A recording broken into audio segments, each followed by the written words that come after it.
বাঙালি খানায় সবাইকে স্বাগত জানাই। আপনারা তো অনেকভাবে সয়াবিন দিয়ে আলু দিয়ে রান্না করে খেয়েছেন।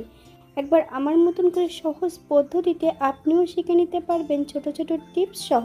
তবে আজকে আমি এখানে সয়াবিন আলুর ডালনা কিভাবে রান্না করব, এত তেল মশলা কম দিয়ে, চলুন সেটা একবার দেখে নেওয়া যাক ভিডিওর মাধ্যমে। আশা করছি আজকের ভিডিওটি ভালো লাগবে। সকল বন্ধুদের কাছে অনুরোধ করছি সম্পূর্ণ ভিডিওটি দেখার। আজকে আমি এই রান্নাটি করব সম্পূর্ণ নিরামিষ। সয়াবিন রান্না করার জন্য প্রথমে আমি এখানে বেশ কিছুটা মশলা বেটে নেব।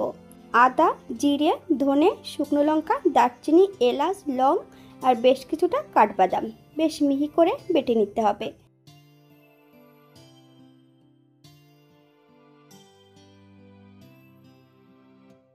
এই পর্যায়ে সম্পূর্ণ মশলাটা বেটে নিয়েছি। এই মশলার মধ্যে একটু অন্য উপকরণ মিশিয়ে নেব। হাফ চামচ হলুদ গুঁড়ো, 1 চামচ কাঁচা সর্ষের তেল, 1 চামচ টক দই। আমি টক দইয়ের কিন্তু জল ঝরিয়ে নিয়েছি।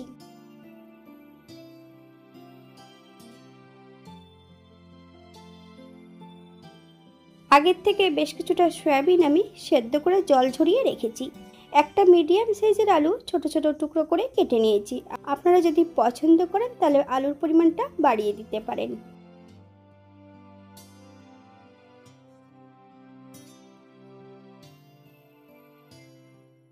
একটা কড়াইতে বেশ কিছুটা সাদা তেল অ্যাড করব। একটু লবণ হলুদ দিয়ে সম্পূর্ণ আলুগুলো ভেজে নেব।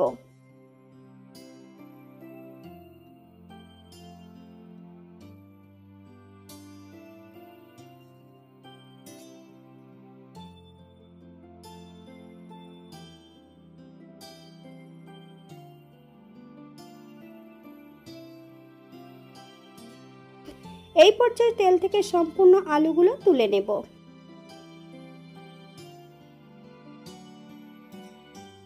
একই তেলে রান্না করব। ফোড়নে রেখেছি সাদা জিরে। ফোড়ন থেকে সুগন্ধ বেরোলে সম্পূর্ণ সেদ্ধ করা সয়াবিনগুলো অ্যাড করব। তবে সেদ্ধ করার পর কিন্তু সয়াবিনের ভালো করে জলটা ঝরিয়ে নিতে হবে।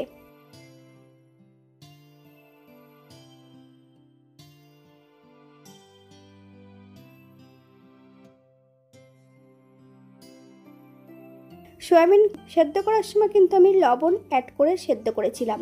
এই পর্যায়ে কোনো লবণ অ্যাড করব না। হাফ চামচ হলুদ গুঁড়ো দিয়ে বেশ ভালো করে সয়াবিনটা ভেজে নেব।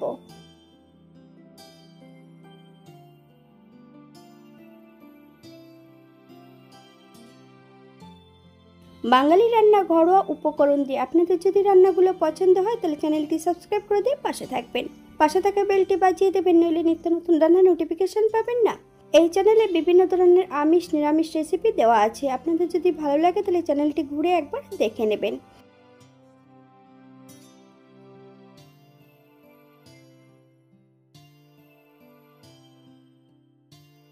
এই পর্যায়ে সম্পূর্ণ সয়াবিনগুলো তেল থেকে তুলে নিতে হবে। সয়াবিনের পেটের মধ্যে কিন্তু আগের থেকে সম্পূর্ণ তেলটা হজম করে নিয়েছে, তাই আবারও আমি নতুন করে তেল অ্যাড করব কড়াইতে। বেশ কিছুটা সাদা তেল,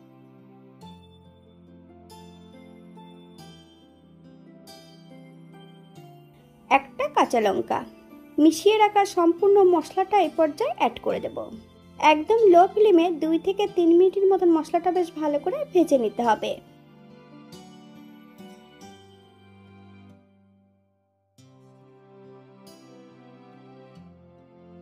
মশলা ধোয়া বাটি থেকে এই পর্যায়ে সামান্য একটু জল অ্যাড করব। মশলা থেকে যতক্ষণ তেল না ছাড়ছে ততক্ষণ বেশ মশলাটা ভালো করে কষিয়ে নিতে হবে। তবে মশলা কষানোর মাঝপথে কিন্তু আমি সম্পূর্ণ আলুগুলো অ্যাড করে দিয়েছিলাম।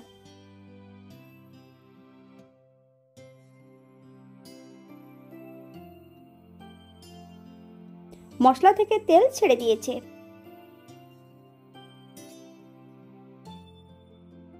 এই পর্যায়ে ভেজে রাখা সম্পূর্ণ সয়াবিনগুলো অ্যাড করে দেব। মশলা সহ সয়াবিন দিয়ে বেশ ভালো করে কষিয়ে নিতে হবে। আপনারা একবার স্ক্রিনের দিকে ফলো করবেন।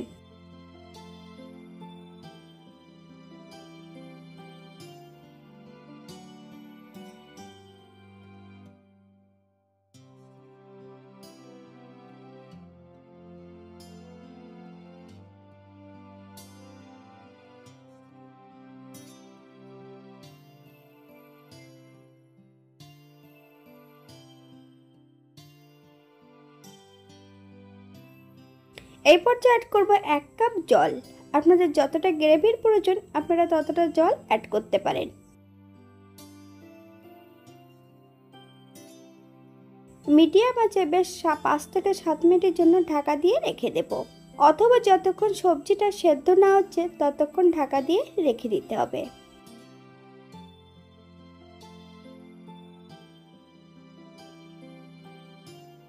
সাত মিনিট পর এই পর্যায়ে অ্যাড করব 1 চামচ চিনি। তবে চিনি অ্যাড করার আগে একবার চেক করে নিতে হবে যে আলুগুলো সেদ্ধ হয়েছে কিনা। চিনি অ্যাড করার পর কিন্তু 2 থেকে 3 মিনিটের মতন হাই ফ্লেমে রান্না করে নিতে হবে।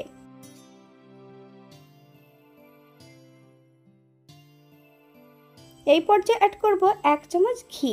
আপনারা যদি পছন্দ করেন তাহলে পরিমাণে বাড়িয়ে দিতে পারেন।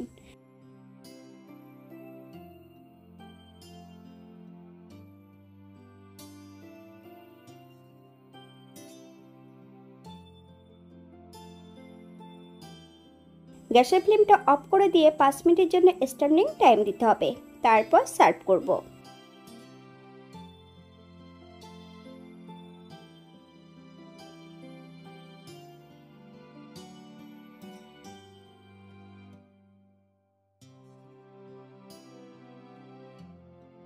এটা দেখতে যেমন ভারী সুন্দর হয়েছে, এটা গরম ভাতে, রুটি, পরোটা সবকিছুর সঙ্গে অসম্ভব ভালো লাগবে।